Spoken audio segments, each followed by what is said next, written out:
Stalin knew he had another secret disinformation weapon in his arsenal, a tactic called framing.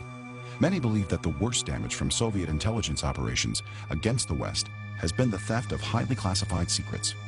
In actuality, the worst and often irreparable damage done to the free world has been caused by the Kremlin's disinformation operations, designed to change the past.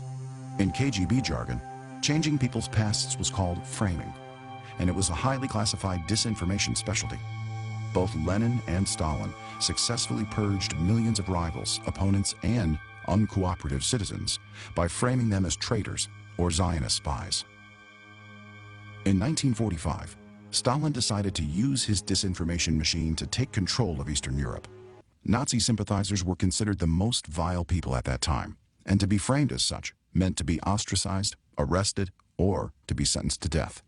Stalin used this black art of framing on numerous innocents. I saw as Romania's heroic King Michael was framed as a Nazi collaborator and Western spy and forced to abdicate. Within just a few years, virtually the entire Romanian economy was running on stolen property. With control of the media, the government launched powerful disinformation offensives to persuade everyone that Romania could be changed into a prosperous country just by confiscating others' wealth. And Romania was supposed to be an Allied control after 45. Why was that so much free hand given to Stalin? That's my accusation. The Sovietization of Eastern Europe was accomplished by the Kremlin through subversive framing operations. All the initial leaders of the Eastern European countries were absolute nobodies, some even criminals, but all swore loyalty to the Kremlin's religion, Marxism, Leninism, Stalinism. The Soviet disinformation machinery thus framed the useful ones as national heroes, and the anti-communists became Nazis. Huge crowds such as these shown here gather in the square before St. Peter's in Rome, where His Holiness Pope Pius XII speaks to them. This year, 400,000 listened intently to his solemn Easter message. In it, he warned the world that a time of serious crisis is at hand, and gravely cautioned his listeners against red factions who would seize power in Italy and deny Christianity its right to exist. He despised the notion of communism, and he despised the notion of godless countries. And so he was the enemy, the supreme enemy. He knew what communism meant, and it brought the church to its knees wherever it was, brought people to their knees. For Stalin's plan to succeed, he knew he must destroy one of his greatest enemies. The church within those countries was his next target.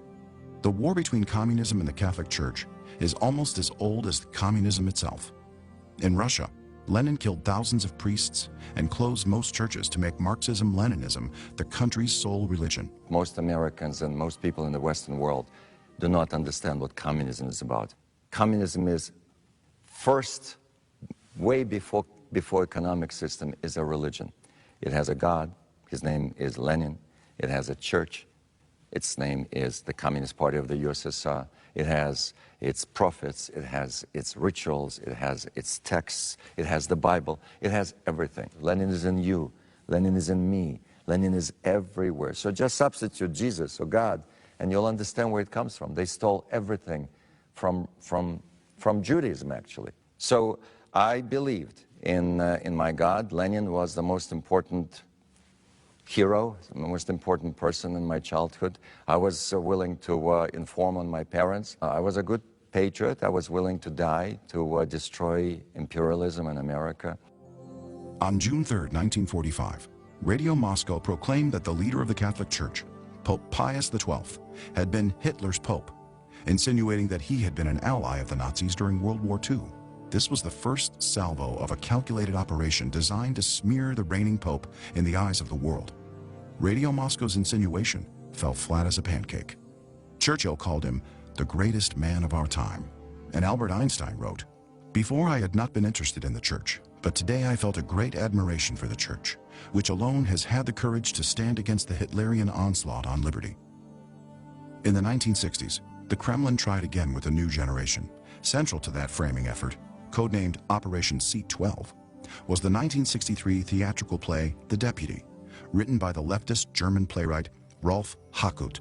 It had the KGB's hands all over it, and it proceeded to promote the idea that Pius XII was Hitler's pope. If you plug in, it's not just a play, but it's the whole Soviet disinformation mechanism behind the play that's promoting the play, doing books about the play, having the play translated and produced, and making kids in high school in the Soviet Union and other satellite nations go see it each year. This man is in ground zero in Rome, surrounded by hostile forces. No one seriously doubted where the Pope stood during the war.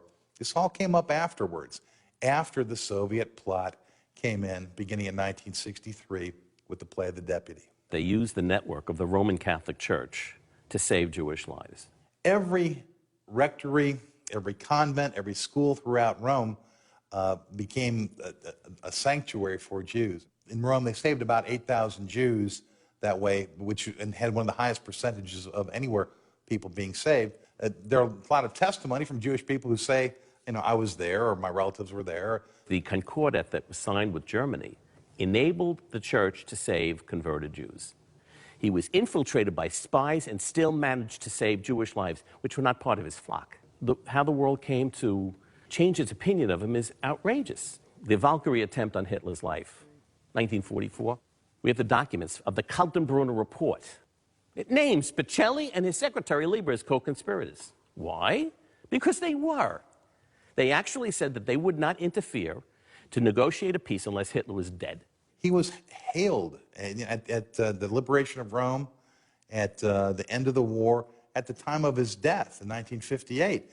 There are letters that the Holy See was inundated with letters and tributes and thanks and stuff, and everyone, and that's 1958. By 1963, he's a villain. How does that happen? Well, it happens because it was an orchestrated campaign.